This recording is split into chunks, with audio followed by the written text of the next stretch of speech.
So, a couple of weeks ago, I was leading a campaign for Dungeons & Dragons, and essentially what happened was the party got sent to Gothic-era London, and to help world build, I threw in wanted posters of Jack the Ripper, because he's a villain that was kind of around that time, and I figured, well, why not? I'll throw it in there.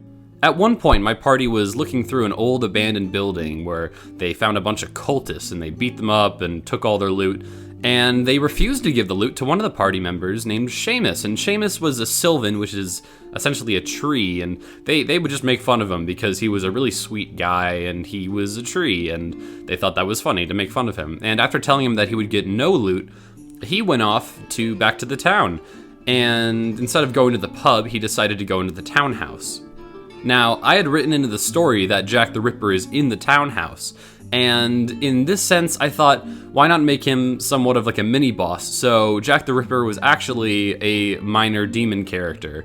And so as Seamus goes into the townhouse, Jack the Ripper finds him and tries to kill him. The rest of the party then rushed into the townhouse, not to save Seamus, but to kill Jack the Ripper and take his loot.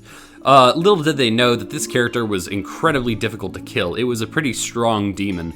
So one of the party members, named Three Disgruntled Orcs, who was a gnome necromancer, cast a spell called Blink and sent his party to essentially Hell. And in Hell, Three Disgruntled Orcs asked me, well, if we're in Hell, is Satan here? And I figured, roll perception. And so he rolled perception, and he actually got a really good score. So I said, all right, sure, yeah, you find Satan. And he actually worked out a deal to give Seamus' spirit to Satan if Satan comes back and kills Jack the Ripper for him.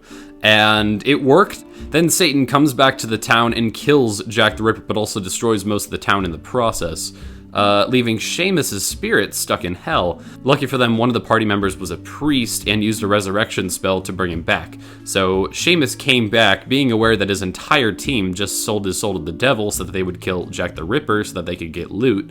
And he wasn't too happy about it, but he is a neutral good character, so he kind of got over it pretty quick, and that's how that went. You could assume you guys are going to look around and figure out about the cult and then go and fight Cthulhu and save the town, but you might find yourself having your party summon Satan to kill Jack the Ripper and sell their friend to the devil. And that's just Dungeons and Dragons.